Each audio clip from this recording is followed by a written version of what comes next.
Our invocation will be done by Councilman Mike Snelson, and our pledge will be done by Councilmember Logan Millsap. So, Mike?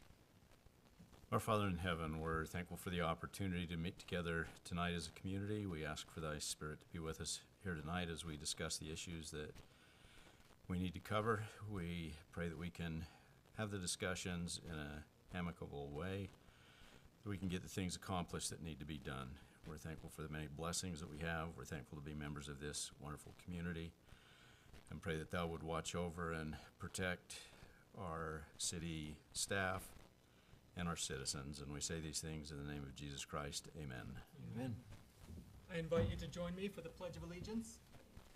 I pledge allegiance to the flag of the United States of America and to the republic for which it stands, one nation, under God, indivisible, with liberty and justice for all. Okay, I need a motion for approval of the agenda as printed. I motion that we approve the agenda as written. You have a motion, need a second? I'll second. Those in favor say aye. Aye. Those opposed. Great. We'd like to welcome anybody here who is, I don't see anybody young enough to be a scout or a student. So anyway, we always welcome them here, and we always like to have them come up and sit on the rostrum with us. So we'll first start off with a ceremony by Miss Springville. So. Hi everybody, my name's Roxy Packard. Packard, kind of related there, kind of fun. But I am your Miss Springville Mapleton 2025, and I am so honored for this opportunity. And this week, just with Art City Days and everything, has shown me how close our community really is. So I think we're doing such a great job with that, keeping everybody involved, the kiddos involved. It was so fun just hanging out with them. Another thing that I wanted to come talk to you guys about is my community service initiative. I call it Shop Local, Support Local, and that's just me going around supporting small businesses. And Utah is just such an entrepreneurship state, and I think that it is so unbelievably important that we recognize our small businesses. And just a few ways that you can help me with that is making sure that I know when a new small business is opening in our community. That way I can go meet the owners, make sure that I can represent them with my title, post them on my social medias, get their name out there a little bit more, and show up to like their ribbon openings and everything. Very good. Very good. We have one coming up. Friday, is it?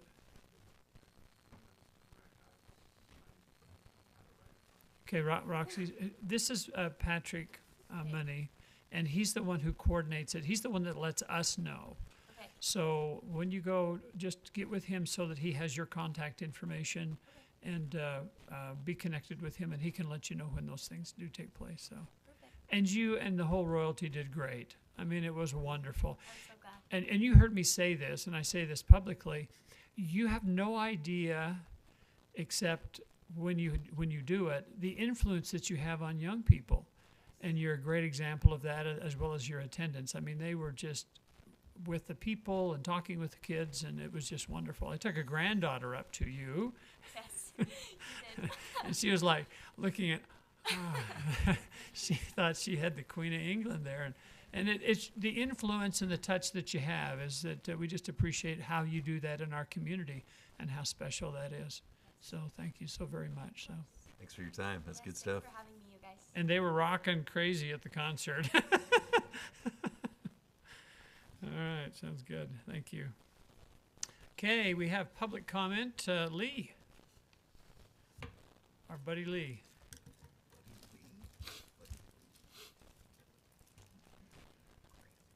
My name is Lee Taylor, and I just wanted to take a time to thank the City Council, especially the Art City Days Planning Committee. I guess I should selectively point out Stacy Child and Emily Larson for letting me know that I was going to be the Grand Marshal of the parade, and I am so humbled and so in awe of that. I attended as many Art City Days events as I could find time for. I think the Children's Parade, with Chief Hate Directing Traffic. It was one of the funnest events I've ever attended. So many cute kids having fun. The art festival in Emily Larson's front yard over at the art museum, fantastic. I had a daughter, 3 great-granddaughters, and a couple of granddaughters there. Enjoyed all of that.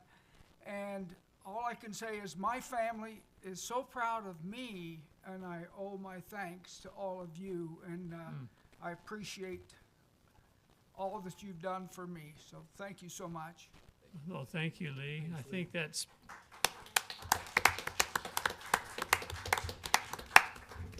speaks to your character to deflect all the good things that you do on other people. So we appreciate it, and you've been just a great example of being a good citizen of Springville. So thank you very much. And we love your red hots. I want you to know, you can always tell when you got your red hot in your mouth is because you're just kind of like, whoa, just trying to keep it from burning. So thank you. Okay, we have a consent agenda items. You had 2 of them. Anything that we need to discuss in relationship to the consent agenda? I motion that we approve the consent agenda as written. I'll second. Okay, I have a motion and a second. Those in favor say aye. Aye. Those opposed. Okay, Bruce. You always know when Bruce presents because he has a tie on, so thank you. Thank you, Mayor, members of the council. We've already been through the RDA and MBA pieces. This next item on the agenda, you've got now a series of public hearings that are all related to the adoption of the city's budget for the new fiscal year that will start July 1st. This first one, there's a little bit of a maybe misprint on the agenda there. There's not any formal action that needs to be taken by the city council. You just need to hold a public hearing as it relates to enterprise fund transfers. So you need to open a public hearing, and I'll just quickly present the issue. Under state law, we're required to give notice and then also provide the public an opportunity to comment through a public hearing on proposed transfers from enterprise funds of the city to the general fund of the city. And we've gone over this a number of times through our various strategy meetings and also with the adoption of the tentative budget. There's really 3 areas where dollars are transferred from the enterprise funds. And when I say enterprise funds, I mean primarily the utility funds of the city, so water, sewer, electric, stormwater, solid waste, and to some extent golf, which all are enterprise or business-like activities in the city. And dollars are being transferred from those enterprises and separate funds to the general fund of the city. The first portion of those transfers are administrative fees. So these are dollars that are transferred from the enterprise fund in consideration of services received from departments that are housed in the general fund. So these are overhead type activities like legal services, financial services, human resource services that are performed by general fund departments to the benefit of the enterprise fund. The finance department has an allocation methodology and some mechanism there to assign the dollars based on different allocation factors. And you can see on this table here under the first column, administrative fees, totaling about $3.5 million that are being allocated to those funds, but those dollars will get transferred. The next is a policy decision by the council to transfer 6.5% of operating revenues from those enterprise funds to the general fund. These truly are transfers, meaning there's no service that it's in exchange for and there's no expectation of repayment. These are really dividends from the operation of the enterprises that are owned by the member or citizen users of the utilities for general fund purposes to help defray the costs of property tax or other revenue streams that would have to replace these if this transfer was not to take place. You can see those listed by fund and totaling about $3.5 million. And then the third and final column there are utilities. So these are actual utilities that are provided by the various funds to the general fund for usage there. So we don't actually charge the library, for example, an electric bill, but we do capture what that cost is and keep a paper accounting of what that value is as it relates to what was provided by the separate enterprise funds. So you can see in total for all three of those different types of activities, about $8 million being transferred from the enterprise funds to the general fund. Again, the general fund would provide general city services, police, fire, parks and recreation, those types of things. That's sort of the background on this. Again, there's no action required by the city council. These dollars are in the budget that you'll consider in just a minute. But under state law, we're required to have a separate public hearing for you to listen to comment, if any, from the public on these transfers specifically. Okay, any questions for Bruce while he's in front of us? Okay, you want to come up and identify yourself, please? We've just opened it up for public comment, so there you go. Go for it. That's what it. Yep, that's why you're here. Yep. I just wanted to officially make that comment, so. Yes, thank you. All right, I'm Kent Wolf, citizen of Springville. And I just had a question about, I didn't quite understand with your explanation about what's happening here. So all of this money is coming from these services and going into the general fund, is that right? So the service actually generates revenues from the public, right? And then these Ratepayers of each of those individual utilities generate the dollars that are in the transfer. and these are just different categories of those dollars, right? Okay, thank you. Very good. Any other questions from the public? Okay, I'll entertain a motion for closing it. I'll make a motion to close the public hearing. I'll second. Those in favor say aye. Aye. Those opposed. Okay, thank you. Okay, Patrick, you're on.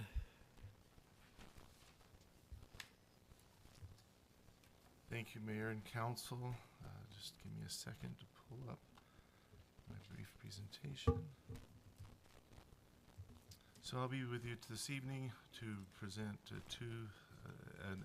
resolution and an ordinance that needs to come before the council and the mayor and have a public hearing on those. The first that I'm going to be presenting is for fiscal year 2026 budget. It's the resolution that deals with a law that was enacted 2 years ago that is where we need to bring before you the compensation for your municipality executive municipal officers. And so as you can see right here, the state statute requires that this is presented to you. And it talks about the compensation increase before a public hearing. This resolution sets forth the compensation increases for executive municipal officers. This includes 18 employees. This is based off a combination of cost of living and merit performance as required by state law. The total amount of all executive municipality officers increases to the fiscal year 2026 budget will be between 0 and not to exceed 7.5% of all municipal officers' annualized earnings, collectively and in total not to exceed $222,000. This range is contemplated in the budget that has been balance adopted as tentative and is considered for the final adoption in a public hearing. Okay. That's the purpose for it. Pardon? Is that the only part of your presentation? That's Is just the, for this one, now we have to do a public hearing. If there's Okay. anything on this, and then I'll do an ordinance. very good. Okay, the public has a chance to be able to come up and make statements if you'd like to, so we'll open this up for public comment. Seeing that there's no public comment, I motion that we close the public hearing. We have I'll a second. motion, second. Those in favor say aye. Aye. Any opposed? A motion to approve Resolution 2025-21 that outlines executive municipal officers' compensation increases for Springville City officers, employees for the fiscal year ending June 30th, 2026. I'll second. Okay, it's a roll call vote. Mike? Yes. Logan? Yes. Craig? Yes. Mindy? Yes. Okay, very good.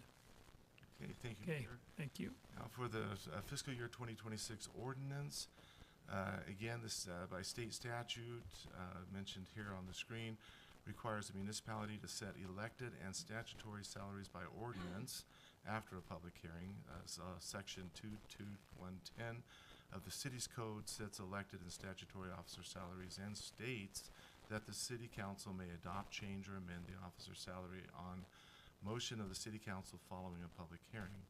So this ordinance sets compensation for elected officials and employees of the city as required by state law and city ordinance. The specific amounts are contemplated in the budget that has been balanced, adopted as tentative, and is considered for final adoption in a public hearing at the same time as consideration of this ordinance. I do have to mention that the mayor of Springville shall be paid a combined salary, annual salary and expense allowance of no more than $20,668 and some change, and each of the other 5 members of the Springville City Council shall be paid a combined annual salary and expense allowance of no more than $16,332.16 each. All statutory officers, appointed officers, and employees of Springville City shall be paid in accordance with the Springville City's Springville's compensation schedule, the pay grades that we've discussed earlier, for fiscal year 2026, which schedule is attached to this ordinance and adopted with the Springville City's fiscal 2026 final budget as Appendix A.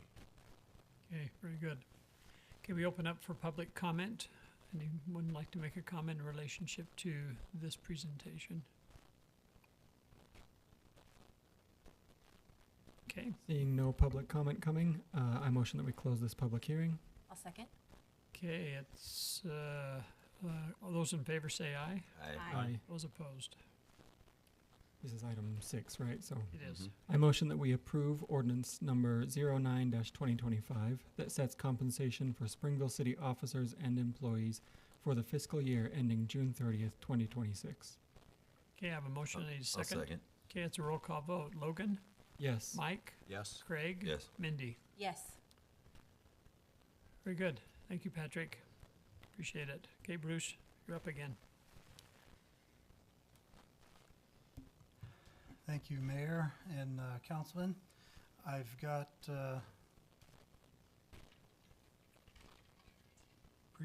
brief presentation. You've seen it before. As we adopted the tentative budget, I've got just a couple of changes from the tentative budget to tonight. But for the benefit of the public that's made the effort to be here tonight and those that are tuning in online, I'll go through this presentation, these slides quickly, but feel free to stop me if you've got questions along the way. Just a quick high-level economic overview that has guided to some extent our preparation of the budget for the fiscal year that'll start July 1st and run through June 30th of 2026. There's some national things going on if you're watching the news that lend to some amount of uncertainty in terms of what will happen in the economy, but sort of the guiding principles and considerations that have come to play as we prepared the budget starting literally more than 6 months ago would be trade policy and government cuts that pose some amount of risk, and we've actually seen a little bit of that I'll talk about in just a second, as we've had some reduction in some federal grants that have affected the budget since we adopted the tentative budget. There is some risk of an economic downturn.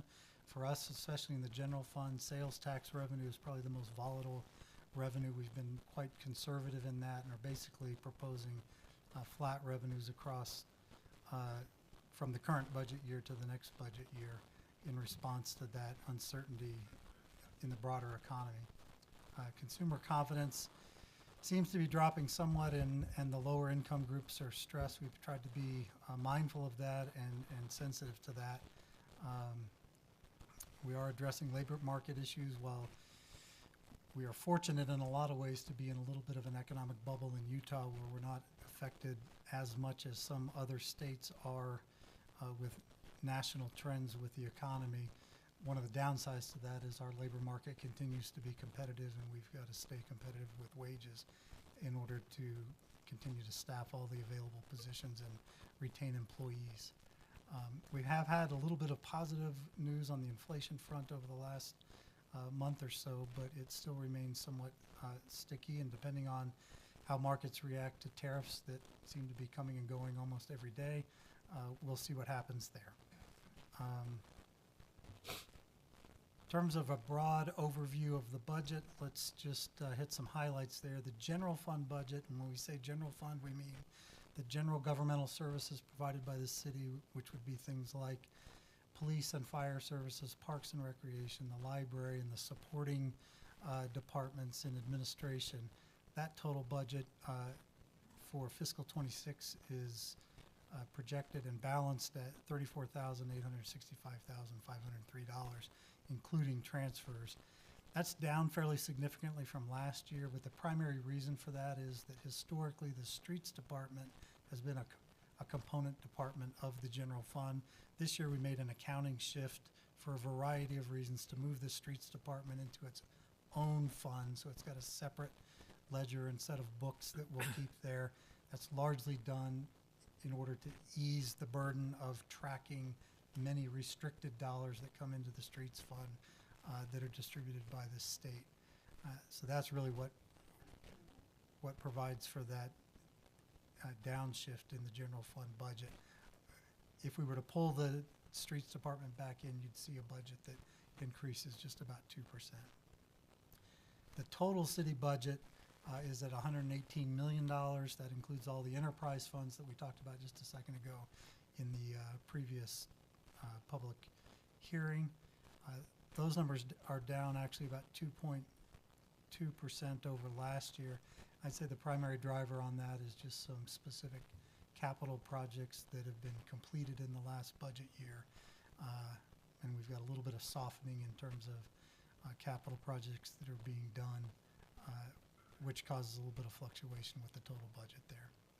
In terms of personnel, a slight increase, about 0.5% in full-time equivalents, up 1.71 FTEs compared to last year, and I'll hit the details of that here in just a second. The general fund budget does include a 2.1% property tax increase, which equates to about $67,000. Most of that is in response to inflation, but it also includes a new service level for the police master sergeant service level change.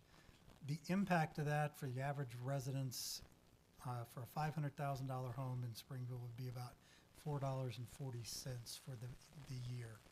I think it's important to clarify the fact that when we talk about a property tax increase from the perspective of the city, we're talking only about the city's portion of a resident's total property tax bill. So when you get your property tax bill in the mail, the lion's share of that property tax bill goes to the school district. About 80% of, around 75 to 80% of the total property tax bill. The city represents about 14% of the total property tax bill. So we're saying a 2.1% increase on 15% of an individual's property tax bill. We did just discuss in the public hearing regarding enterprise fund transfers that by policy the council has historically adopted a policy to transfer 6.5% of operating revenues. This budget continues that practice, and that's been properly noticed as required by a state statute. In terms of utility rate increases, they range across the board, but most of them are at 3% in response to inflation, and that's been sort of the policy and practice, particularly of this council, but of the last several councils, to make small incremental inflation-driven increases so that we can avoid the necessity of raising utility rates more significantly in a single year.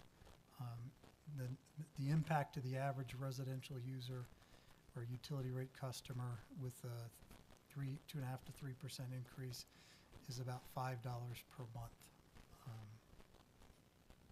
for residential.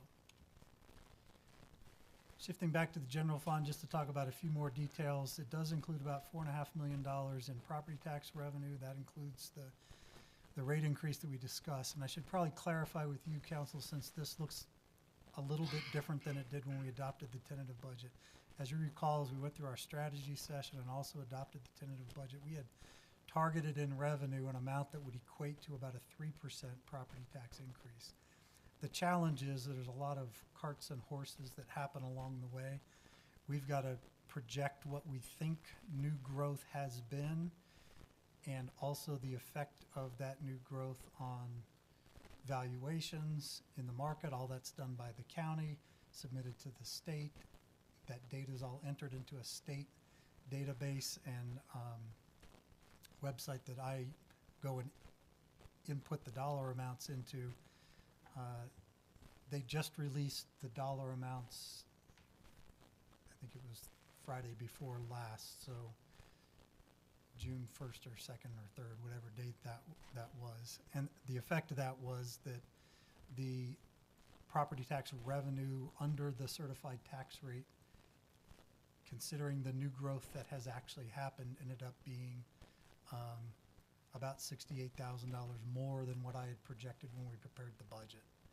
So we left the revenue the same. In other words, the revenue request to the county in order to balance our budget. The result is the tax increase is slightly less than what we were discussing as we formulated the budget. I did mention in the opening we've got about $10.4 million projected for sales tax revenue, and that's basically a flat number in anticipation of the economy slowing somewhat. We are, however, seeing energy use tax up slightly. That's about a $3 million line item, and that's about a 7% increase. That's dollars that are added to both electric and gas utilities throughout the state.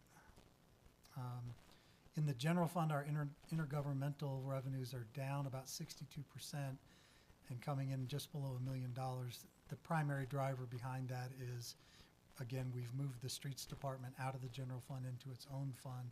The biggest intergovernmental revenue that we've had historically is the C road distribution that we get from gas tax that comes from the state. It's about $1.8 million or so, and that's now going to be recognized in the streets fund rather than the general fund. Charges for services we're showing at $4.5 million, which is up about 5%, and $11.5 million in transfers, and also the utilization of reserves. To clarify the utilization of reserves, there's been a little over $3.2 million in C road reserves that have been residing in the general fund and restricted. The budget includes the accounting necessary to move that reserve over to the streets fund. So it shows up as a transfer. It's really just a matter of moving it out of the general fund into the streets fund for next year. We are, however, using... Why did you put those together? Why didn't you separate the transfers like we did on the previous slide? I think I was just trying to fit them all Just in so that it all fit on one. I was bullet. just checking, see why we had so many bullet points. Good on you. We do have about $275,000 for the general plan. We discussed an update on that. We'd budgeted the full amount for the general fund update in this year's budget. We've unspent most of that.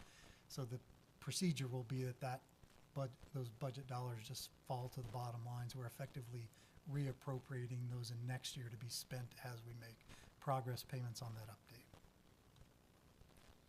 Personnel I mentioned earlier. Quickly, probably the biggest change there is we're converting one part-time engineer position in Public Works to a full-time position. And then there are several departments throughout the city that have modified slightly the number of part-time hours that they're budgeting for, and that's really what's driving that change in full-time equivalents. Community development and police and power are all examining right-sizing and are consciously leaving a couple of positions open. But we have budgeted a 3% cost of living adjustment to be effective July 1st, and then in addition to that, a 3.2% merit increase that won't be effective until January. So the effect of that is about 1.6% for this budget year, since it'll only be effective for 6 months of the year. And then we are funding benefit cost increases that equaled about 6.5% on the various insurances and retirement contributions that are required under the Utah retirement system. In terms of capital projects in the general fund, those numbers are down fairly significantly. Again, largely because we moved the streets fund out of the general fund into its own fund. So general CIP projects are about 1.1 million. Parks maintenance and public art are the two biggest single line items in that budget. And then in the streets department, or the streets fund, $4.1 million in street related projects. The lion's share being a little over $2 million for C road maintenance, but also some dollars allocated to the 620 South Canyon Road intersection, and also an extension of 12 West from 250 North to Center Street. In the vehicle and equipment replacement fund, we're budgeting $2.4 million. This is for renewal and replacement of existing vehicles and equipment in our fleet. And these are scheduled replacements that are being replaced according to the policy there. And finally, in the facilities fund, $2.3 million. The lion's share of that is an anticipated need for a major re-roofing project at the Art Museum. You're aware of the PAR fund. This is where dollars coming in from the Parks, Arts, and Recreation tax reside. We're anticipating those revenues to be about $715,000, with $585,000 being programmed for capital projects, including improvements to the southeast corner, the fitness corner of the CRC, some work on the art loop, as well, including the festival street that's been discussed over the last few council meetings, and then also some Dry Creek trail improvements. In addition to that, $70,000 for mini grants to outside entities that provide mostly cultural art type activities, and then $60,000 in various city program efforts associated with PAR objectives.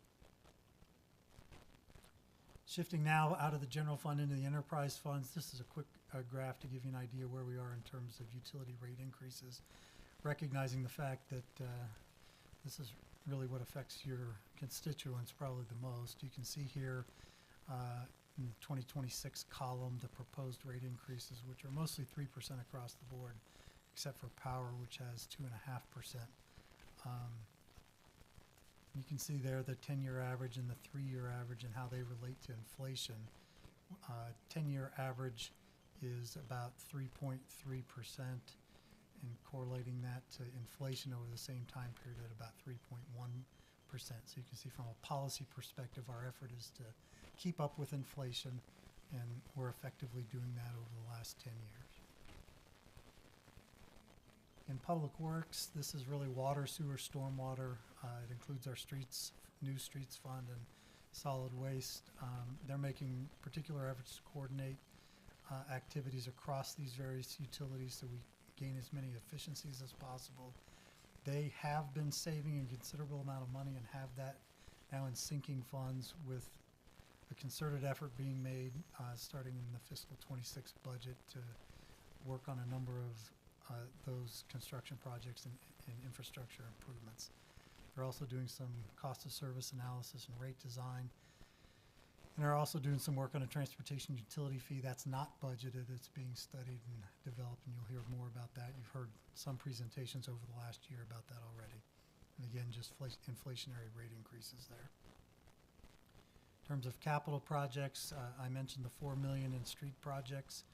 In the water fund, the biggest one there is about a $3 million water pipeline replacement project that'll happen on South Main Street, and then addressing some fire flow deficiencies and also some pressurized irrigation projects out on the west side of the freeway in support of the Lakeside Landing development that's occurring there.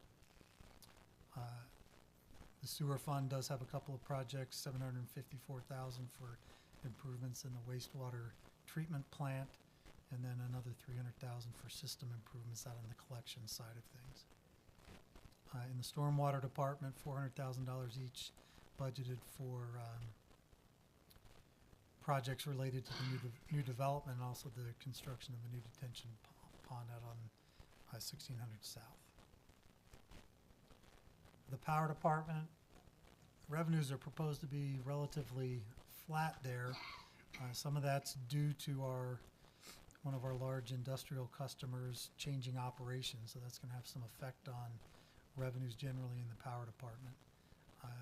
The power purchase budget is also up about 2%, reflecting market conditions. In terms of capital projects, they're slowing down a little bit. As you're aware, they've made some big capital investments over the last couple of years to additional generators out at the Whitehead Power Plant.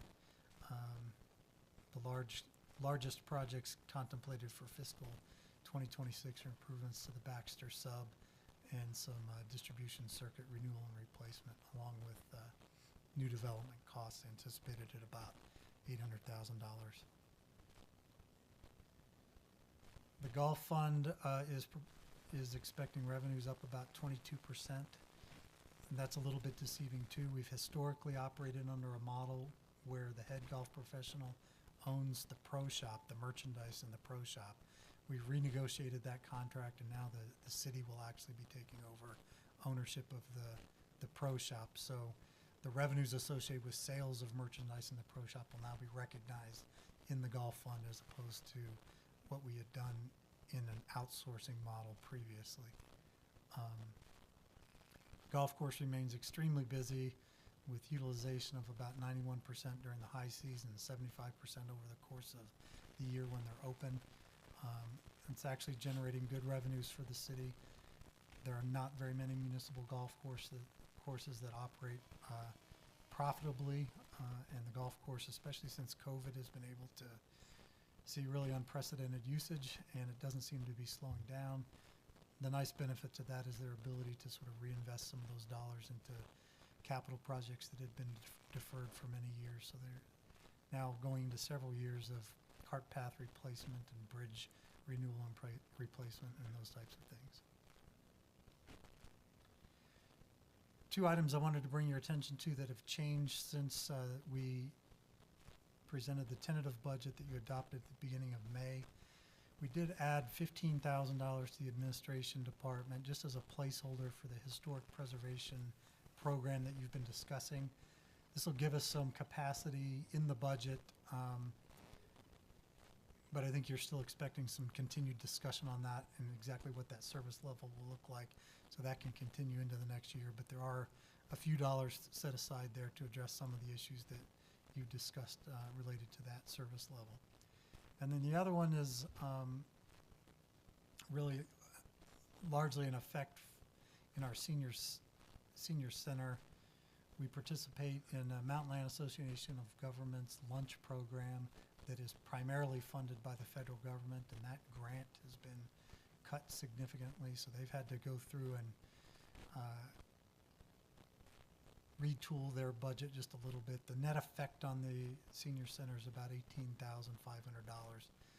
So they've made some changes to proposed revenues and some donations and some meal substitution plans that'll bring the budget back into balance, but those line items are new and reflected in the budget in an amount of about $18,500. And Bruce, this is more than just Meals on Wheels, correct? Or is it just Meals on Wheels? Meals on Wheels is actually out on wheels. This is, I don't know what they call it, meals in the lunchroom at the senior center. Same concept, but it's not mobile and out and about. People come into the senior center. They're given an opportunity to donate to the program, but the senior center staff prepares the meal that's provided by Mountain Land Association of Governments and serves the meal at the senior center. Participants in the program are given the option to donate towards the program if they like. It's not required. It's subsidized otherwise primarily through Mountain Land Association. But Meals on Wheels, Troy, help me. I think Meals on Wheels has been cut. So are we helping to subsidize that, or I guess where's that at? Because I know that other cities are stepping up to do this, what we're doing here, but I didn't see Meals on Wheels if this is the non-wheels on wheels meal.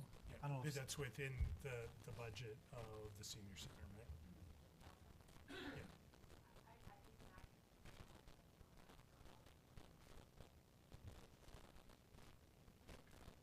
I just don't know if this is if Meals on Wheels, our contribution to Meals on Wheels is now in the budget, or if that is yet to be seen as an amendment to the budget. You haven't heard or seen anything. I'm not positive.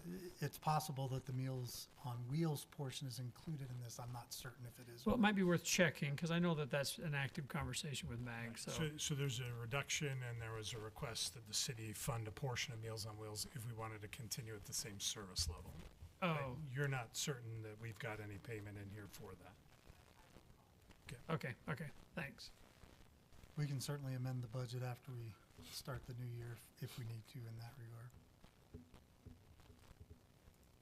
Quickly, you've been through this for the last 2 years. I'll just mention again, because the revenue from property tax that we're proposing it exceeds by $67,000 the amount that's allowable under the certified tax rate published by the state. That triggers the truth in taxation process. So tonight's resolution, once you've heard public comment and deliberated, would be to adopt this tentative budget to be effective July 1st and serve as the effective budget until such time that we can hold a truth in taxation process. And that truth in taxation hearing and process is all prescribed by the state under state law. So part of the resolution tonight would set the date for that public hearing, which would be in August the 19th at 7 o'clock. The timing of that really centers around the county's preparation of tax notices that are mailed in July. We have to have the truth and taxation hearing in August, and then you need to adopt a final budget before the end of August. So that's sort of the process there. So again, tonight's resolution would be to adopt this tentative budget to be effective July 1st, and then set the public hearing for the truth and taxation hearing in August. If you've got any questions, I'm happy to address those. Otherwise, Questions for we Bruce? just need to open a public hearing. Okay, very good. We'll open it up for public comment. If you'd like to come up and identify yourself, and if you're a resident of Springville or not, that would be wonderful.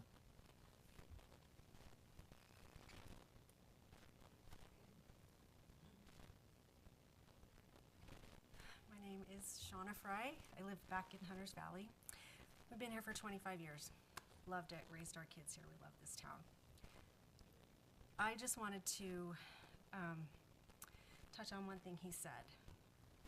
He said, we meet the state requirement for notification to our citizens about truth in taxation or whatever meeting we're having.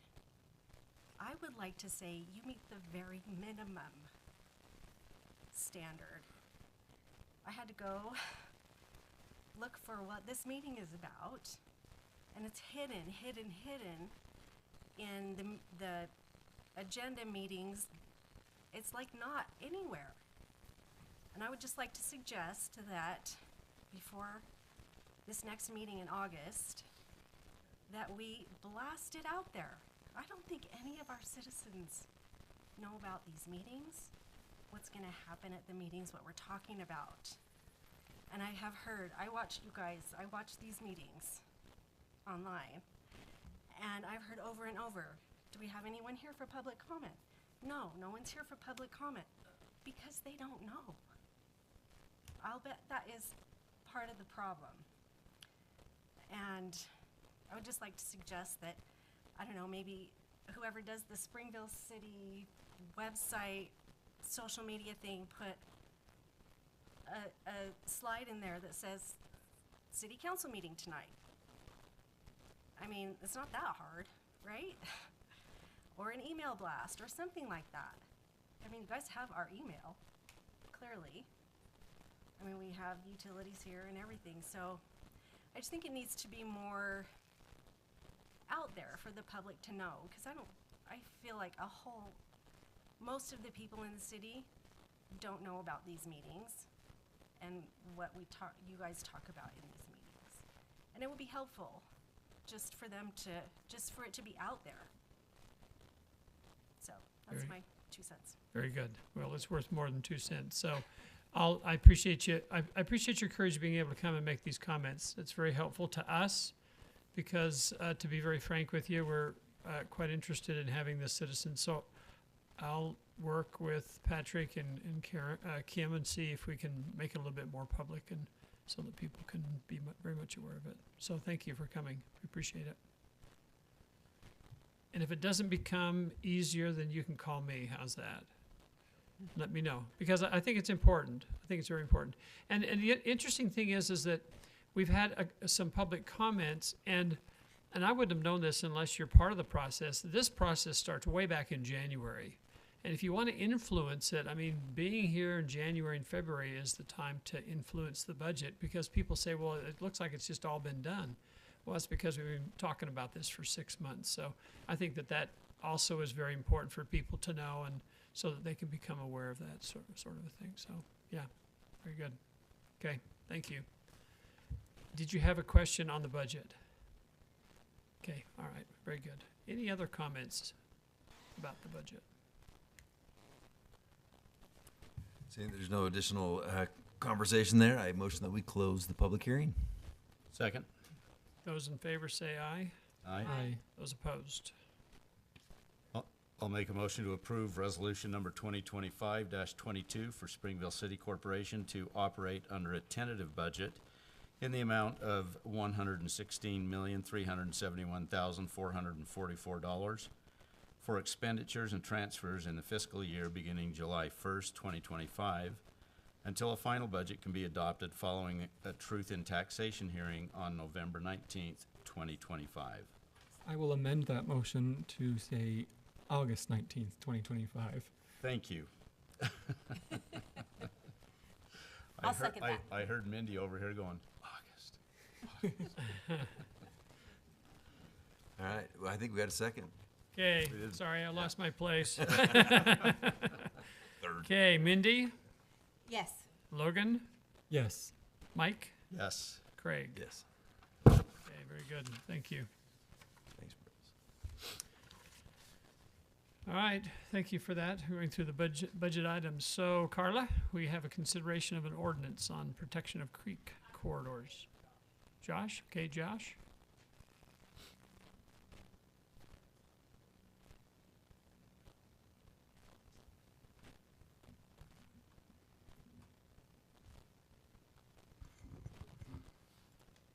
Now you can see how it works in community development. Then when Carla tells me to do something, I get up and do it.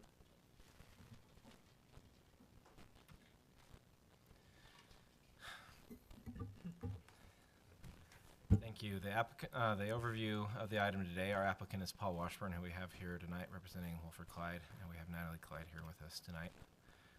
It's applicable primarily to the property south of the high school adjacent to Hobble Creek along 1200 East. The applicant's goal in making this proposal is to increase the buildable depth for residential lots in a proposed subdivision. Our current code provides or requires a 50-foot setback from the creek edge at a point specified based on slope, including a 20-foot recreation trail and maintenance easement within that 50-foot setback. Our code also requires in all of our street sections an 8-foot park strip and a 5-foot sidewalk. After reviewing the proposal, approaching Planning Commission in an initial meeting with a recommendation, and going back to work with the applicant at the Planning Commission's direction to come up with a proposal that staff would provide a positive recommendation for. Staff proposed the following to the Planning Commission, that this proposal reduces the park strip width to 3 feet from 8 feet for streets abutting lots that abut Hobble Creek, and applying only to subdivisions between 1200 East and 1700 East with fewer than 8 lots, and which are required to dedicate the recreation and maintenance easement. Some key conditions for that as part of this are that trees must be planted on private property 30 feet on center along the front property line, 5 feet back from the walk, to try to mitigate the absence of trees in the park strip. as we can't plant trees in a 3-foot park strip. It does require, which is contrary to our existing code, which permits narrow park strips to be paved in concrete or stone or other non-vegetative materials. It does require that in this case, those park strips are landscaped with vegetative materials and achieve 50% plat coverage within 3 years, and also specifies this aggregate size for rocks based on the standards that we have from engineering with regards to stormwater and pollution. So this is a cross-section illustrating the staff's proposal. This is showing a residential local street. Half of the asphalt width at 14.5 feet, a 2-foot curb and gutter, a 3-foot vegetated park strip, a 5-foot walk, and then trees planted on the private property 5 feet back from the sidewalk. The general plan prioritizes safe and aesthetic transportation networks. This reduced park strip does deviate from our right-of-way standards. It's somewhat mitigated by landscaping and tree requirements.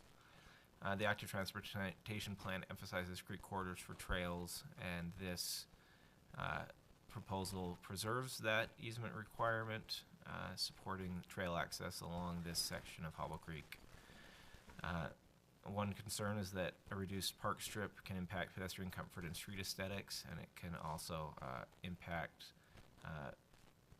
pavement life, stormwater, and other elements. Some of the trade-offs, in this case, it enables the development flexibility for smaller subdivisions. It maintains easements for trails and maintenance along the creek, and the landscaping rules aim to preserve some of the streetscape quality that we lose with a reduced park strip. Some of the cons are that we don't have trees in the park strip. Contrary to our standards, it sets a potential precedent for future deviations from code. Again, this proposal that's before you is very narrow in scope, and to really do this anywhere else, it would need to go through a similar process of planning commission review and then legislative action by the council. But it does, it is likely if somebody else wanted to do this that they would reference this action today. And our development review committee noted as they reviewed this application that code compliant development of this property is possible without the amendment, just not in the particular fashion and configuration desired by the applicant. So staff, our recommendation to Planning Commission was to recommend approval of the staff authored amendment as it balances the applicant's needs with city standards, and remembering that it departs from some general plan goals. We asked the commission to, as they consider this, to evaluate if the conditions sufficiently protect the city interests, and then gave them a recommended motion. They made this motion and unanimously recommended approval of the amendment to section 11.6.130, and felt that it provided a balance between city interests and private development near creek corridors. Is this only for creek corridors? This only particularly the deviations from the current general plan. Does this only apply to creek corridors, or does it just apply to this one development?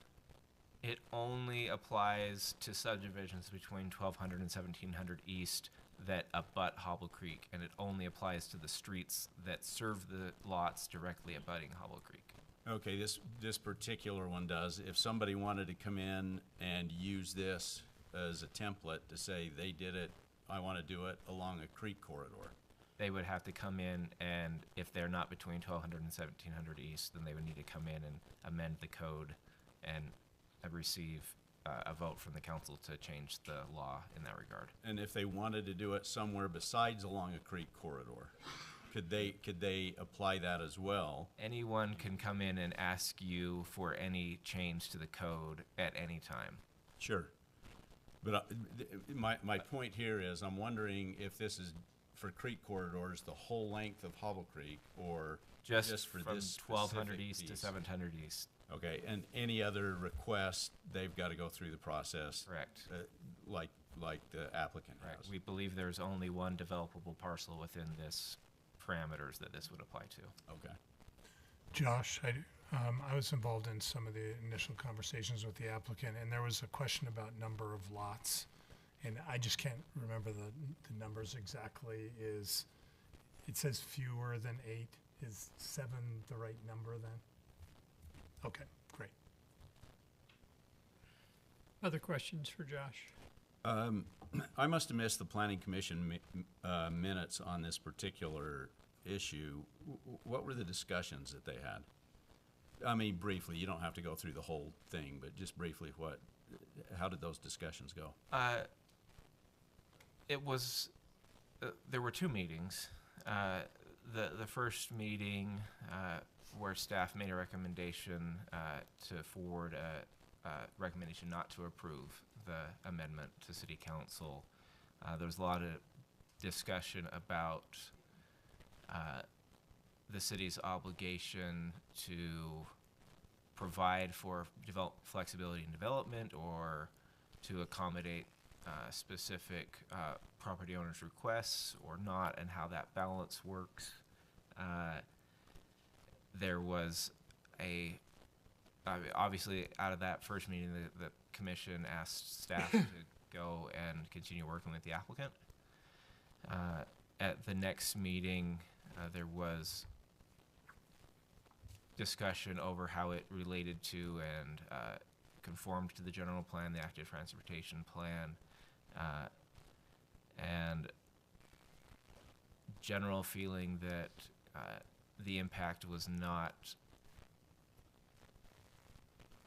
outside, that the impact to those, or the negative impact or the lack of conformance with those plans was balanced to some degree with maintaining the creek corridor setback and the trail easement, the maintenance and trail easement.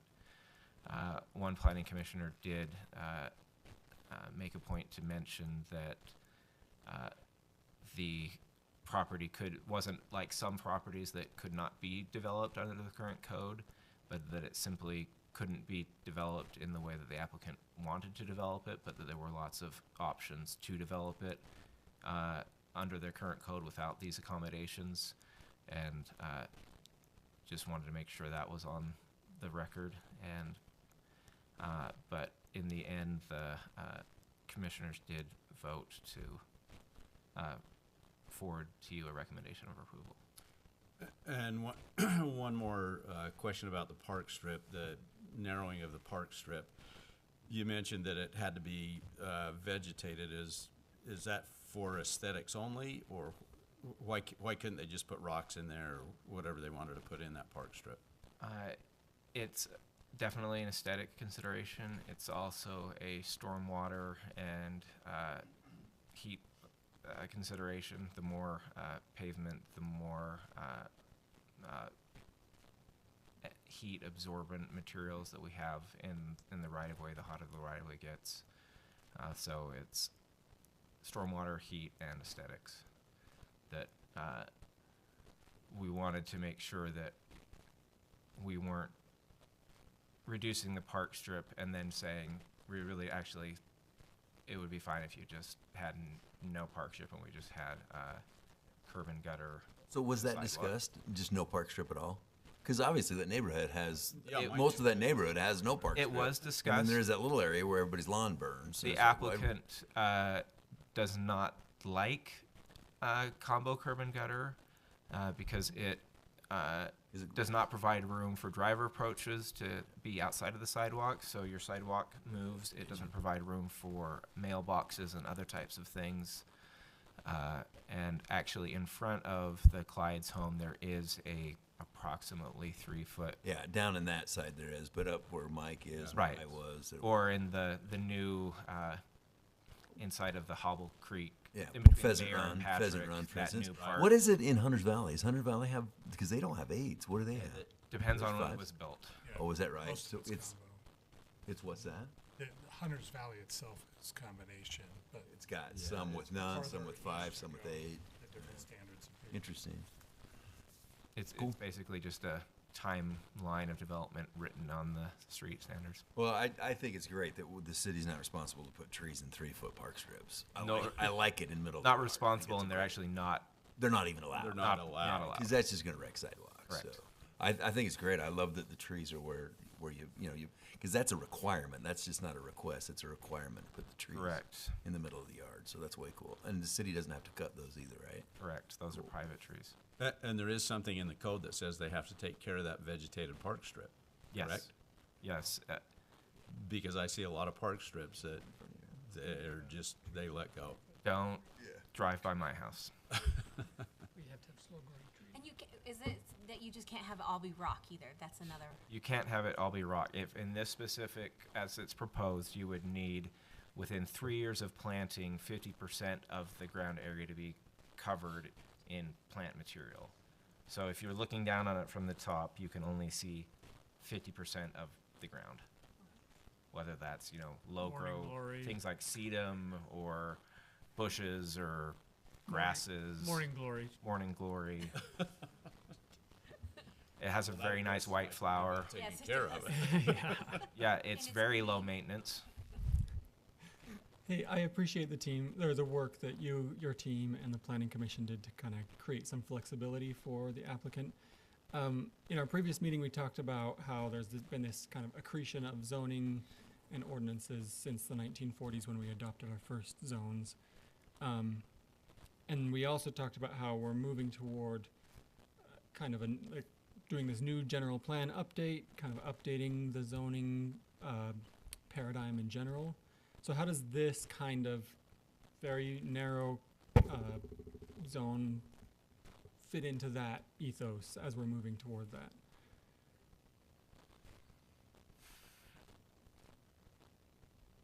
I would consider this more of a stopgap measure or a response to a specific request than something that specifically is integrated into our overall ethos in terms of evolving the way we regulate land and development.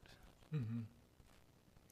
And you had mentioned how maybe in the future we'd be able to kind of create policies that allow for flexibility like this without needing particular, I don't want to use the word carve out, but kind of a carve out for particular places and in particular situations and circumstances.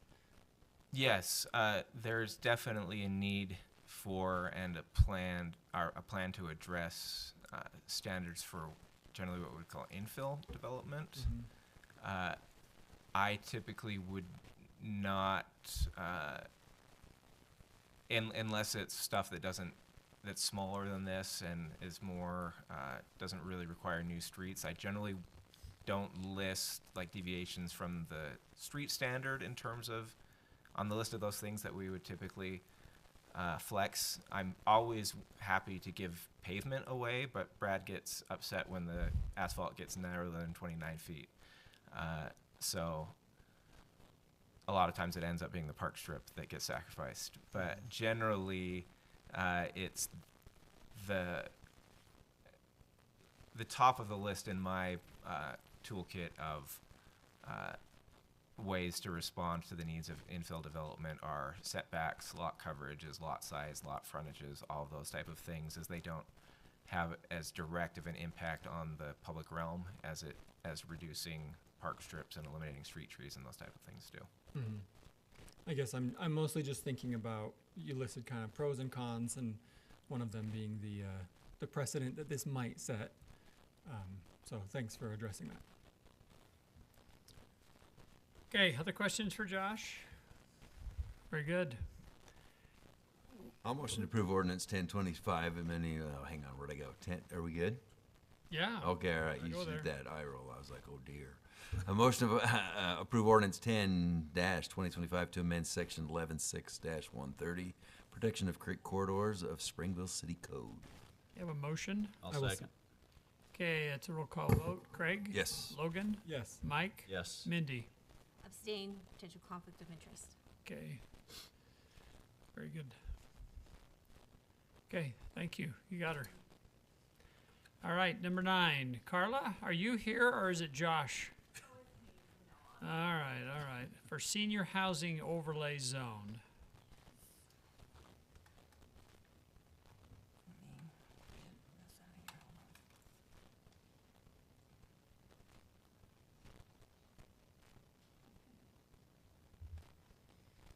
Oh, this isn't it. Sorry.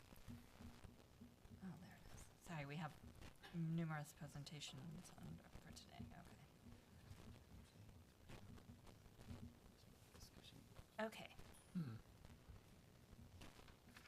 Okay, so this has been in the works for quite a while, actually, over a year. The petitioner, Greg Neal with Eternal Springs, they own Ashford Senior Living here.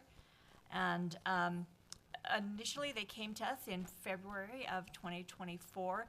This parcel was divided in its zoning between neighborhood commercial and a residential zone. They requested it to be put under one zone of neighborhood commercial. I can't say that. So the Planning Commission and the City Council approved that. Like I said, I think it finally came to the Council in March of 2024. After that, the applicant came to us to add that senior independent living be allowed in the NC zone.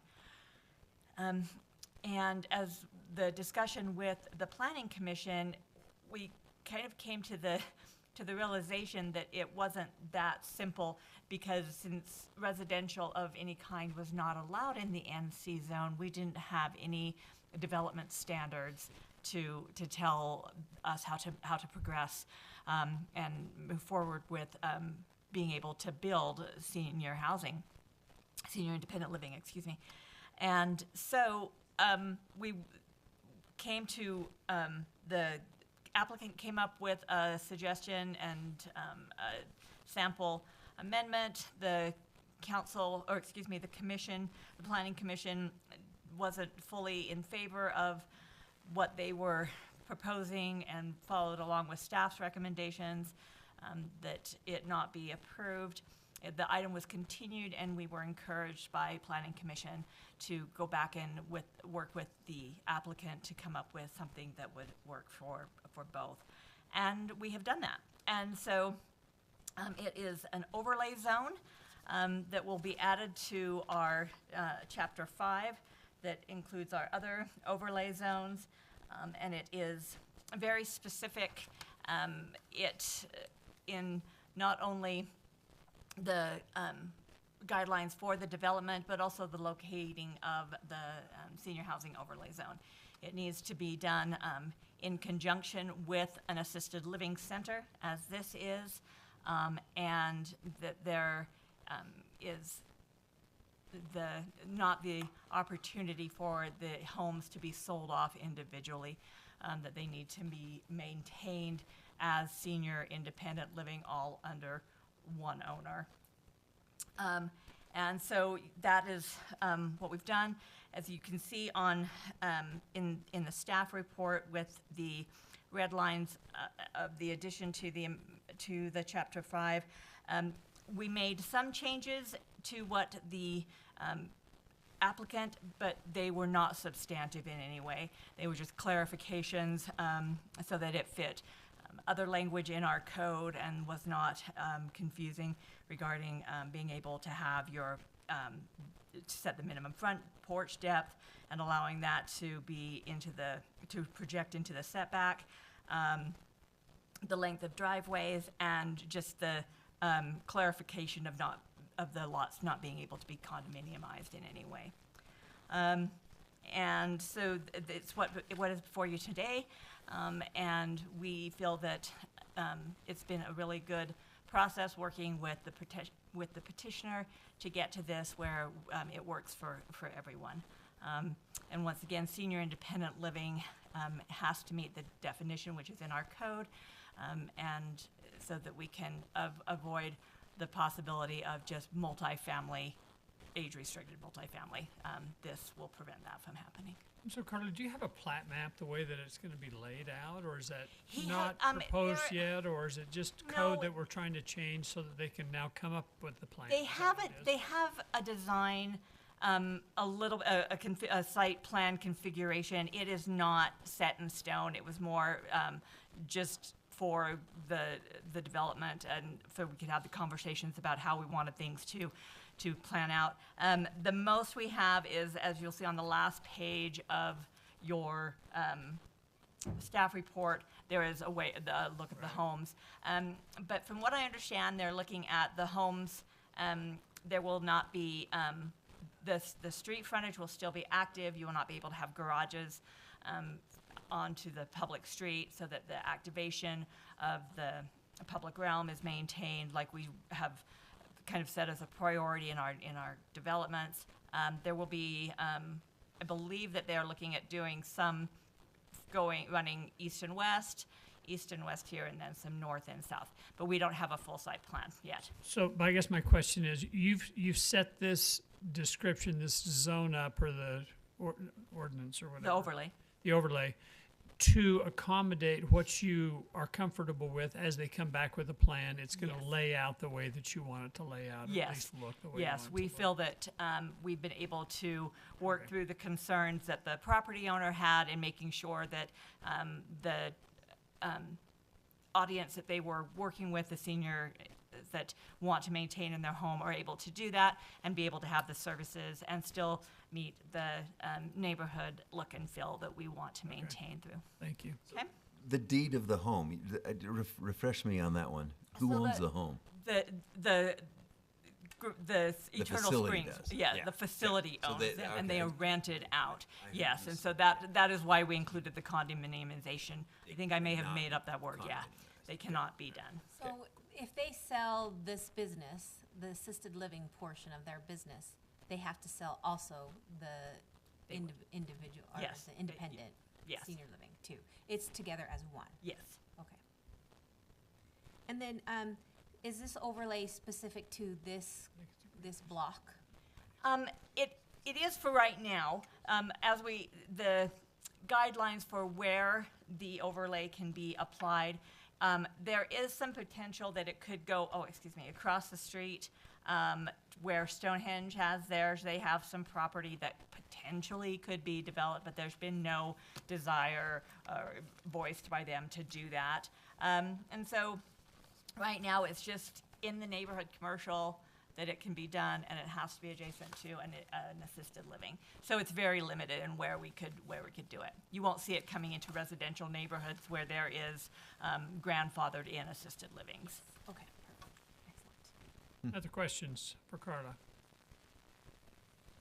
Okay, I'll make a motion to approve ordinance number 11, 2025, amending Springville City Code Title 11, Chapter 5, Overlay District Regulations to add senior housing overlay zone.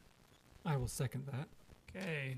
As a roll call vote, Logan, Yes. Mike, Yes? Craig, Yes. Mindy. Yes. Thank you. I actually like this concept. I really do. I think it does a lot of things. It fulfills one of our general plan goals of developing and allowing for the development of housing for all ages and all stages of life. And so we're hoping that, that will allow people to age in place, maintain that neighborhood connection, and, still because it is basically a commercial enterprise, it still is helping a local business to be able to do what they need to do and to meet the needs of their clientele. And it fits in the neighborhood, the rest of the It neighborhood's does, housing anyway, yes, and it's a that kind of a was the buffer biggest between concern. that and the other one, so. Yeah, so we feel that that we've really got a win-win for Are we, both. just sorry, one last question. So then they are limited to height requirements because it is a senior? Yes, he is planning on doing them all one level, simply because of the age group that he's working with. It makes it easier for them to maintain their independence. Would you send a brochure to Mr. Snelson, please? Hey, Carla, He's kind of advanced in his age, and this may be a good alternative Wow. for him. so Carla, what's your opinion on not being able to condominiumize though? I mean, is there a place for that, or what? Because there's obviously places that do, because they're limited by who can live in them, right? Yes, and there may be a situation where that would work. For this, it doesn't, because part of the plan, as I've spoken with Greg, is that these are people who are not ready for the assisted living. They don't need 24-hour care. They just may need some help to do some, go grocery shopping, or to maybe cook their meals, or to run errands. And so when they're condominiumized, they lose that support. And that is one thing we wanted to make sure wasn't going to happen, so that we didn't end up with just residential in neighborhood commercial when we weren't really prepared for it. And so as we go through the general plan and we look at residential uses and commercial uses and all of this, as we've talked about in work session and all of that, it may come that, neighborhood commercial will then have some ways to include residential. At this time, it doesn't. I was just looking for your opinion in that. I mean, you start looking Yeah, at and 55 and older communities and the ability to age in place. Yeah. Sometimes you get limited because they're almost too nice, and you can't get that level of service. Yes, and so it is a private endeavor, and so what the rent is charged there, is not something that we will have any control over.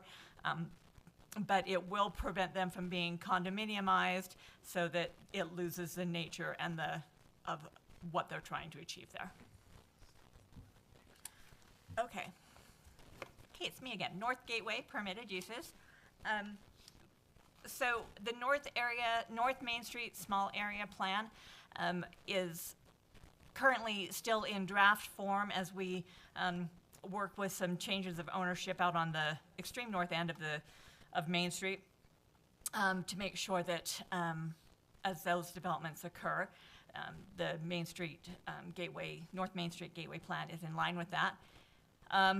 This is a stopgap measure, basically for 400 North to 1060 North. It's right where the cul-de-sac goes in, or back here to the storage units is 1060 North.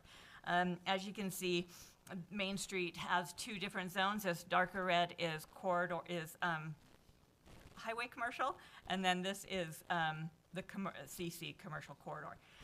There are some properties along here that are developable, and we are concerned that as we presented this to the community board, and the community board reviewed the plan and the goals and overall vision of that plan, there was concern that if we continue to allow certain uses on these properties, we would lose the opportunity for them to develop in a way that was complementary to the North Main Street plan. So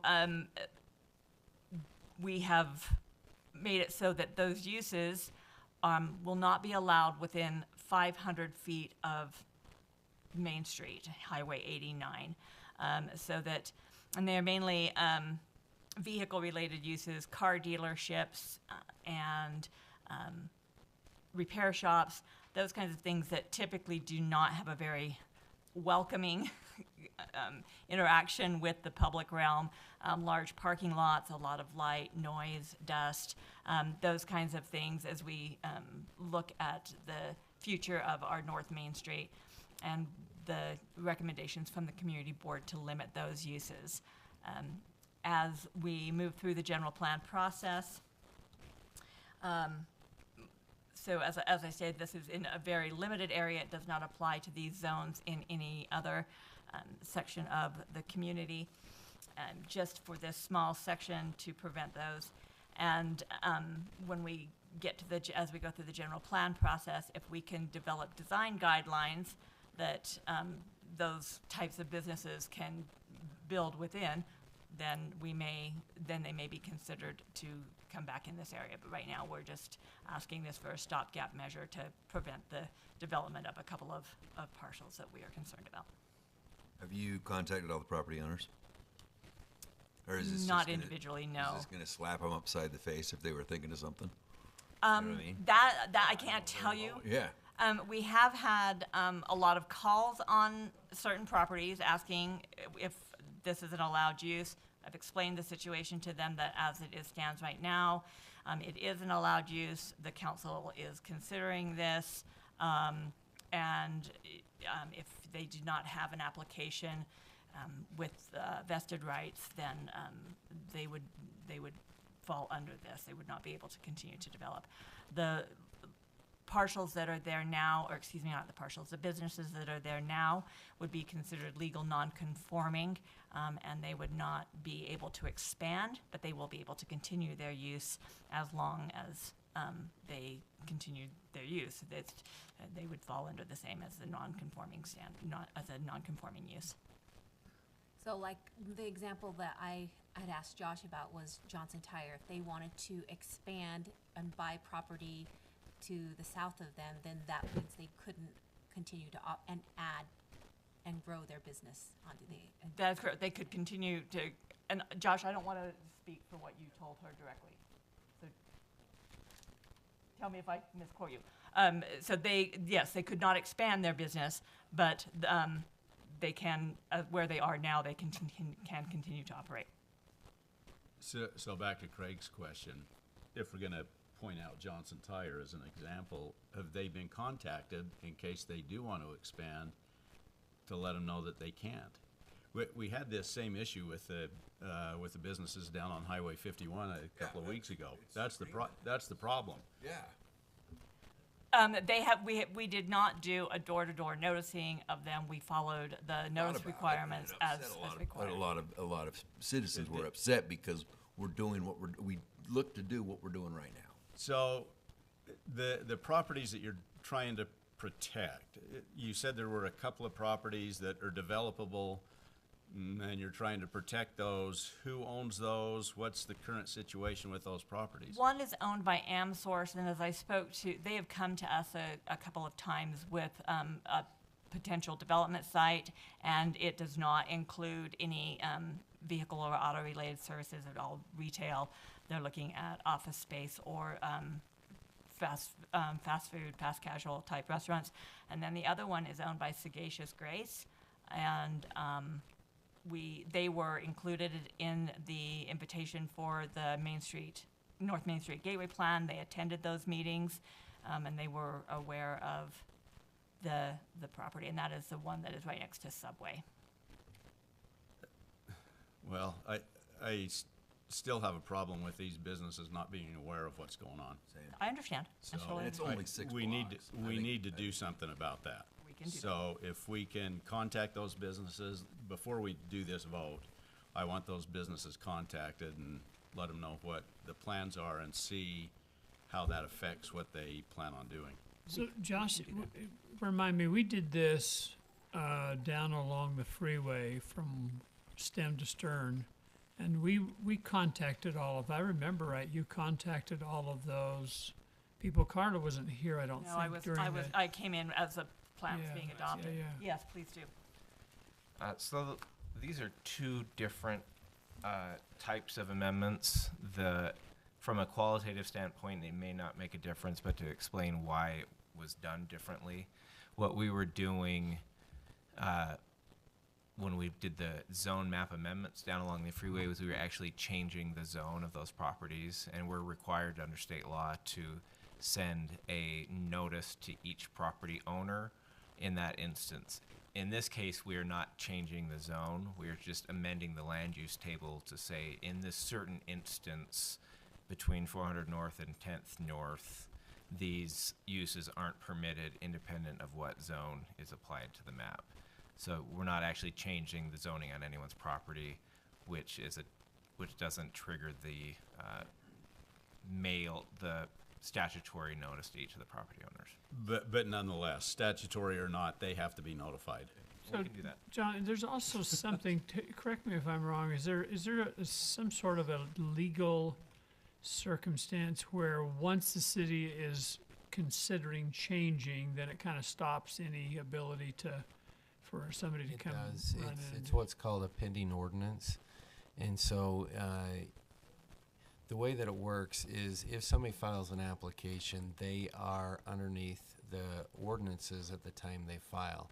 However, if there has been a process where there's an ordinance pending in front of the council, there's up to a 6-month time period that the council has to consider that. And so right now this ordinance is before you. I mean, this is something where you could go out and notify the property owners and come back and have a vote on it. Yeah. Yeah. Now, that doesn't stop there being some kind of legal action or something that sure, way. sure. If somebody's in the process of purchasing and wanting to develop a property for something that is part of the pending ordinance. Okay. Mindy, we've heard from Mike and Craig, not to say that they're through, but Mindy, your thoughts? I would appreciate just common courtesy note to those property owners that this might change and how it affects them and may affect them in the future. Just because I know, like, the auto parts store where next to Old Party Land was trying to sell their property. And I don't know if that might change later on, if they're gonna change it to something else, then that might pose a problem. A car dealership or, something different that's would be no longer allowed under these new land use. Just so I am on the same page as you, which property are you referring to? What is it? The auto. Oh, tires? Premier Yeah. Car Premier. Care. Yeah. Tire Pro or something? Yeah. Yeah, my neighborhood. Yeah. Yeah, I mechanic, know yeah. that they were looking to sell at one point, but I don't know if they're gonna maintain it as that, which would be fine if they maintained it as that. But if they wanted to change it to something else and had something else in mind, then that might limit their sale too. So I'm just thinking consideration of those current landowners. It would be nice and a courteous thing to let them Absolutely. know. Logan? Yeah, I feel like it would be consistent with our stated policies on other changes. Like if we're going to put in a bike lane, we notify every house along that road where the bike lane's going in. And I feel like we probably owe these neighborhoods the same courtesy. Okay. I think that we kind of have a unanimous thought, not that we are opposed to this, Oh, no, I totally but I understand. think to let them know and to give them a chance to come and voice their concerns with the council would be very appropriate. So That is certainly. I reflected Okay. everybody's thoughts. Pr- Okay. Procedurally, you can either just move to the next item or you can vote to continue the item without date. Either will. What's the best? Either is Either fine. way. One is you taking action, the other's the council. Either way, we've got our marching orders. Okay. All right. We'll just move to the next item. Okay. Marching right along. All right. This is an issue that we've talked about a couple of times. Can I interrupt? Troy, since this is pending, we might want to continue it without date, just to have it come back so it doesn't appear as though it died. I motion that we continue item number 10 without a set date for Okay. a future meeting. Have a motion? Those in favor say aye. Aye. Opposed? Not a roll call vote, is it? No, and just so, what Attorney Penrod's mentioning there is to avoid the appearance that it died for lack of a motion. Oh. So I think that's Yes. good Yeah. advice. Thanks. Okay. Sounds good. Okay. Now we're marching right along. All right. So these are combined in one staff report since they go hand in hand. The first item is the Civic Center Park boundary. So the master plan, the Parks, Recreation Trails, and Open Space Master Plan has images in the appendices of all of the parks. In all of them, there is a boundary designated on the park. So we are, there's no confusion as to where the park begins and where the park ends. However, that did not happen on the Civic Center Park for whatever reason. It could have just been an oversight, but one was not delineated. It does have entrances and it does define the parking, but where it says a park boundary, there is no corresponding boundary in the image. This became an issue as we worked with a couple of small businesses in the area, Art City Inn and Cody's Gastro Garage. Art City Inn is just over here, and Cody's Gastro Garage is here. Art City Inn purchased the property next to them, which is currently a residence, I believe it's apartments, within a former single-family home. They're looking to tear that down. They have submitted site plans that will include adding additional bed and breakfast rooms and a cafe at the bottom, ground floor. Along with that, they have expressed a desire to serve alcohol as part of their menu and will be applying for a license with DABS. DABS has a couple of rules regarding proximity, which we've discussed before. It's either 300 feet as the crow flies or 200 feet in the path of the standard walking path to a door. And so this is the proposed park boundary. And this is how it would affect the proximity. Currently, based upon where parking was designated in the master plan, with the site plan that Art City Inn has already submitted and has gone through the DRC process, they have a door entering the first floor with access to the restaurant area here. And it would be 155 feet.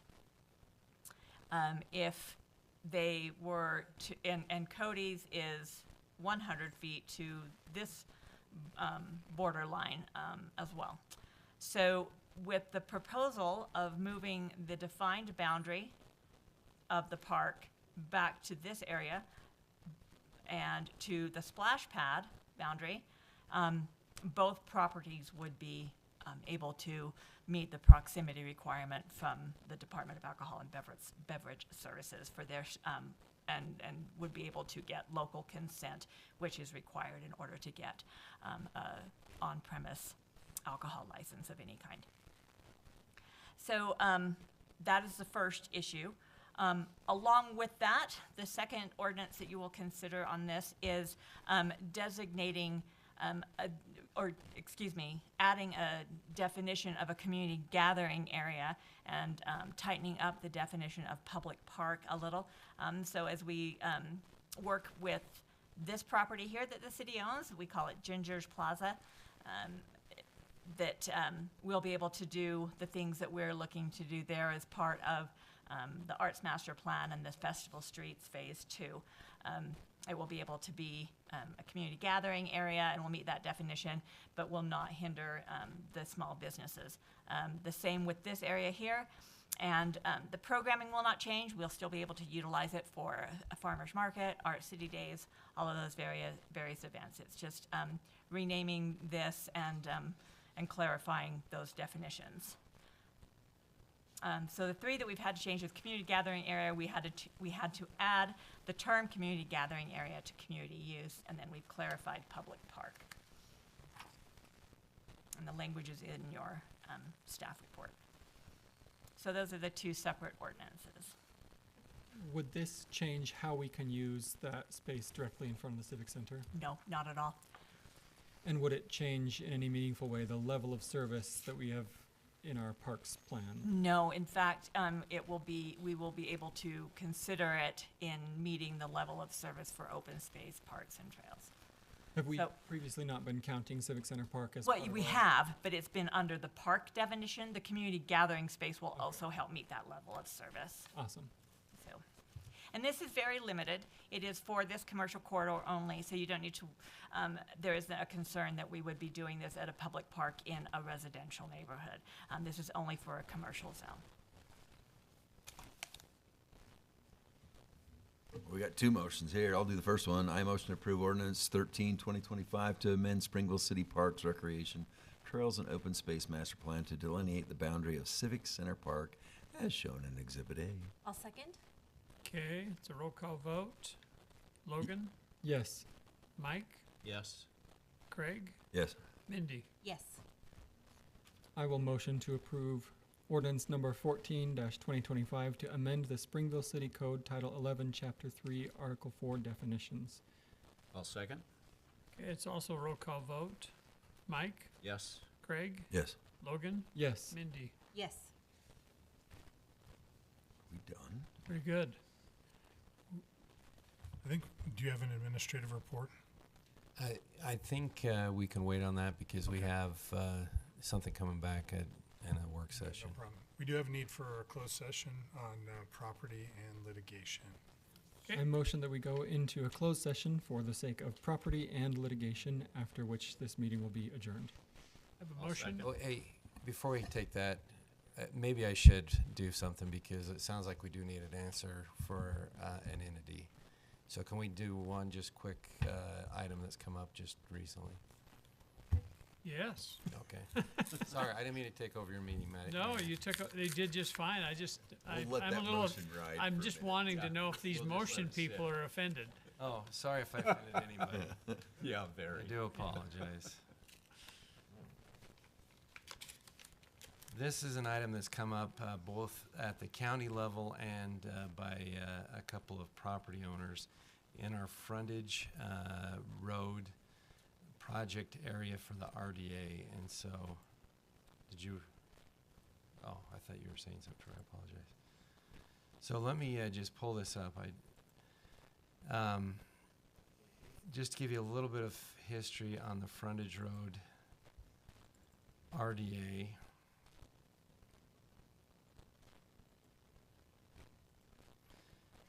What the RDA looks like, what the boundary area is, this road right here is I-15. The first exit's here at the north of what you're seeing on the page in front of you, and you got the second exit down here. So everything in red is what's known as the Frontage Road Redevelopment Project Area. And this project area, I'm just going to go through a quick history. This is what it looks like today in 2025. In 1999, this is what it looked like. As you can see, there's not a whole lot going on the property. There are a few little buildings here and there. And around the 1990s, it was 1993, my understanding is they came out with one of the first redevelopment state codes here in the state of Utah. And from somebody that has a lot more experience in RDAs than I do, basically Utah at that time, from what I understand, kind of copied other states. And so they took, for instance, the state of California and a few others. And so just to kind of show you what this property looked like in 1999, the base value of the property, this property to the north, was actually a little bit more than the property to the south. You'd think size-wise it would be different. The total value was $389,000. The ordinance at that time said, hey, in order to have a redevelopment area, you go through a blight study. And so what the blight that they found on here were a couple of old barns type thing, couple old farm buildings, and then also there's no roads in here except for some dirt roads. And so that's kind of what the blight standard was. It was a very low standard, but I think what they were looking at and what they contemplated is that blight standard would be more for urban development, not the development that you're seeing here. So the goals of this area in 1999 was to eliminate the blight they found, and then install streets and utilities, then increase the property and income tax in the area, provide jobs, increase construction jobs, and then also to bring roads to and then within the project area, have open spaces, and then have some shopping and leisure services. Now, as part of that, the 1999 budget was hoping to increase the property value within this area from $389.5 thousand roughly to $100 million. The project area itself would receive 100% of the tax increment, and so what that means is the base value was $389,000. And so anything that happened tax-wise above that value would then come to the city, and would come from all the taxing entities, not just the city's tax. So that'd be school district, county, out there, you have drainage district, you have all these different little taxing entities as well. And that would come to the city for anything that's taxed over $389,000 to whatever the value of the property becomes. And so the budget anticipated there'd be 11.4 million come in tax increment within 15-year tax collection. Of that 11.4 million, 20% would go to houses of 2.5 million, or to housing to help moderate housing. There'd be a 3.7% administration fee that would be roughly 425, and then public infrastructure would be around 74%. And it contemplated as somebody came in and developed the property, then the city would then reimburse them through tax increment to help them with the public infrastructure, so then they could bring in businesses. And if you know the history of this, we had some infrastructure come in and then it sat. It sat until roughly 2013, and that's when the property owner to the north purchased that and started to develop it.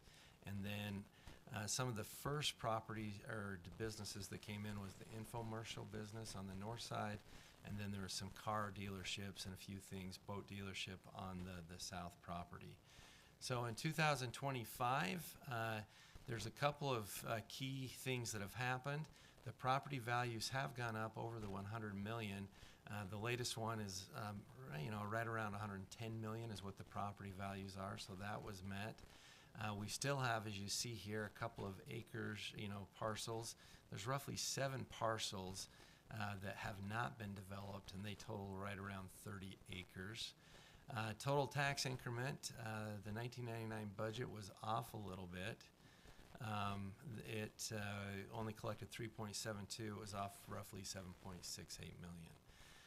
12 years have been collected on the 15-year collection, and it's limited to a 25-year plan. So in 1999 it started. We cannot collect any taxes anymore unless we go to the taxing entities and there's a vote amongst the taxing entities, a majority vote, to bring in the money, or to increase, I should say, this 25-year time frame so you can get the full 15 years. Right now the county's kind of in limbo because they know we've only collected 12 years worth of it, so they're saying, hey, right now we're looking at it like you have 27, but the documents it says only 25, so they're waiting for an answer from us. And so the reason why I'm bringing it in front of you tonight is just to give you the brief history, and then see if you want us to go talk to taxing entities to see if they want to extend it beyond this 25 years so we can get the full 15-year collection. Now, there are some arguments to be made. We thought we were getting 11.4 million. We're only getting 3.72 million out of it. Also, too, there's some more property to be developed in it, and there is some property to the north that may be developed in the near future, and some of this money can help to bring property or bring roads to this property from the north, which if we have more people coming to the north to something more, then you'll get more people into this area to then create more jobs and further develop the 30 acres and hopefully bring in some more tax revenue when it comes to the property taxes. So it would to continue to increase. It's kind of a hard ask on one side too because of what you're seeing here. 1999 budget was hoping to get to 100 million, and we're over the 100 million on the actual value of the property. But right now, my recommendation would be let us just go talk to some of these taxing entities, see what we can do, get the process going if they're willing to do something. Taxing entities have been in the past willing to say, hey, how about not all 100%, but maybe 50%, things like that. But we can kind of see where, kind of fill them out and see where they are. So it's not really a vote for you tonight, but I really don't want to go out and start something with other agencies without you saying, hey, we're not voting, but we're okay. What are they going to say? Yeah. No. Okay. Doesn't hurt to ask. That's fine. Okay. All right. Okay. It's questions on this? But in a way, the reason it's 110 is because of inflation, not because of Yeah. Well, and then anything this was miraculous. really and you're slow also in developing. guessing Yeah. in 1999 Right. what's going to happen. So, yeah. We're So like- anyway, There's not a lot of housing going in there either. Yeah, they're No. all housing. So the housing, just a couple of things. That 20% is to be used within the entity's area. So whatever we have for the housing can be used for affordable housing in all of Springville. Push it out. Oh. Yes, and then any sort of money that comes is to help get people to the property. So if there's a direct road to the property, we can use that on that as well. So Well, and I think. There it's are some easy when these benefits. taxing entities share that. yes, I don't know how much you can share, but.